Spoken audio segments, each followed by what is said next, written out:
Bonjour, chère assistance. En se basant sur le contenu cité précédemment, dans cette vidéo, on va détailler quelques grands titres du premier chapitre intitulé « Introduction à la chimie thérapeutique ». Commençons tout d'abord par la chimie thérapeutique et la sous-discipline des sciences chimiques qui concerne la découverte et la conception de nouveaux composés chimiques exprimant une activité thérapeutique. Connue pour ses champs d'application les plus importants, étude des interactions ligands-récepteurs, établissement des relations structure-activité, étude des propriétés pharmacocinétiques des médicaments. Donc, qu'est-ce qu'un médicament? C'est une substance ou composition qui peut présenter des propriétés curatives ou préventives à l'égard des maladies, constituée d'un principe actif et excipient. Les étapes de développement d'un médicament sont résumées dans cette figure, qui sont la phase de recherche, phase préclinique, phase clinique, phase de marketing. On commence tout d'abord par les essais cliniques. Les études précliniques ont pour objectif d'évaluer dans un système in vivo, mais non humain, l'effet d'un candidat médicament. Elles permettent d'évaluer le candidat médicament dans son mécanisme d'action, c'est la pharmacologie, d'écrire le comportement et le devenir de la substance dans un organisme vivant, c'est la pharmacocinétique, qui nous permettra de dessiner une courbe dose-effet et effet 50. Établir son degré de toxicité, c'est la toxicologie expérimentale. Habituellement, un brevet est déposé à cette étape pour protéger la découverte. Tout cela se fait sur les animaux. Les essais cliniques. Toutes les investigations menées sur des sujets humains en vue de découvrir ou de vérifier des effets cliniques pharmacologiques d'un produit, d'identifier toutes les réactions indésirables afin d'évaluer l'efficacité, la sécurité et l'évaluation après mise sur le marché. Cette étape est définie par ces 4 phases. La phase première. Première administration chez l'homme, petit nombre de sujets volontaires et sains, dose administrée unique et croissante, étude de la tolérance, déterminer la dose maximale tolérée, ce qu'on appelle l'effet indésirable sur l'effet thérapeutique. La phase deuxième. Première administration chez le malade.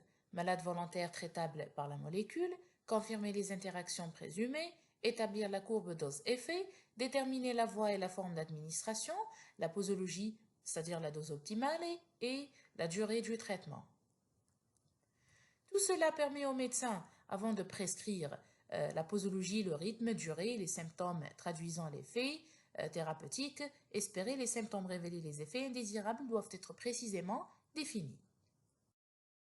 La phase troisième, grand nombre de sujets volontaires sains et malades, étude de l'efficacité thérapeutique, déterminer les effets indésirables les plus fréquents, évaluation du rapport bénéfice-risque. Cela donne 2 termes, l'efficacité et la tolérance du produit sont connus dans les conditions de l'expérimentation clinique. Ce qui nous mène vers l'autorisation de mise sur le marché, dont la structure du dossier est harmonisée au niveau international pour faciliter son évaluation par les autorités. Il détaille 3 aspects clés, qualité, sécurité, efficacité. Ce qui mène vers l'autorisation temporaire d'utilisation.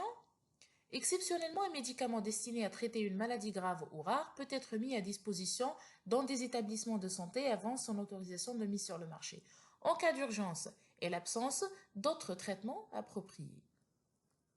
Cette figure résume ce qu'on vient de dire. Dans la durée entre 15 à 20 ans, 10 000 molécules ont été proposées pour y obtenir à la fin un seul médicament qui aura l'autorisation de mise sur le marché et mis dans le point de vente. Les études de phase 5, ce qu'on appelle la pharmacovigilance, ils doivent répondre aux critères de l'étude de post-commercialisation.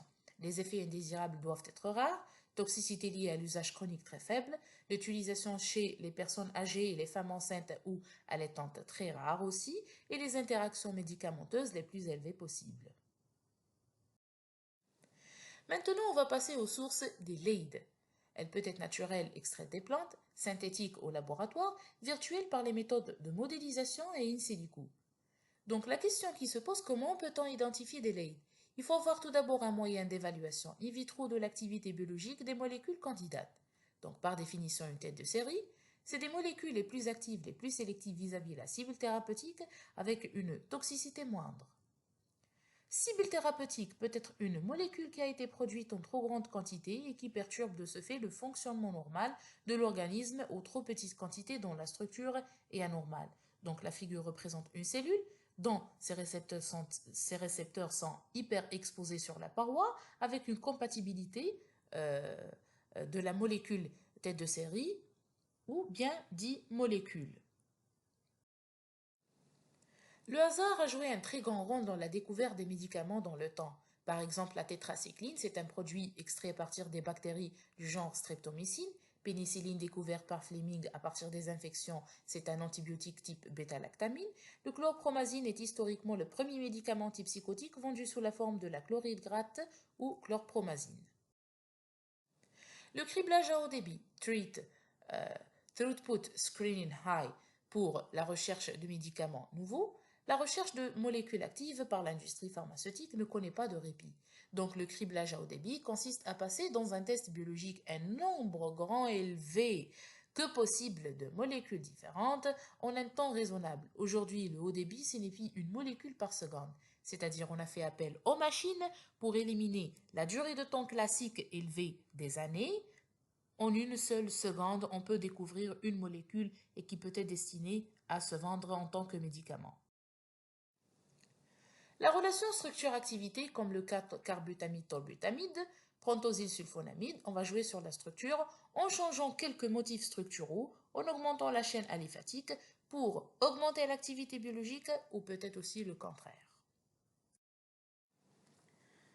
Concernant la conception basée sur les structures, le criblage virtuel consiste à préparer une chimiothèque qui est une collection de molécules existantes ou non, dont les structures et éventuellement ont des propriétés bien précises et archivées sous format électronique.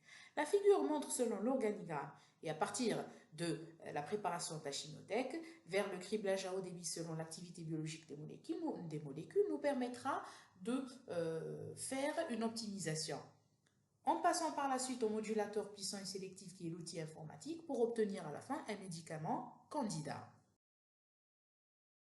Et pour le docking moléculaire, consiste à déterminer la position relative des deux molécules un ligand et récepteur comme la figure le montre. Les structures obtenues confèrent les propriétés à un ensemble de complexes formés, classés selon l'énergie la plus basse, et les interactions des médicaments ou bien molécules choisies à l'intérieur de sites actifs et qui représentent l'activité biologique issue à la formation des interactions ou bien des liaisons hydrogènes. Pour cela, chère assistance, nous vous remercions encore une autre fois pour votre attention.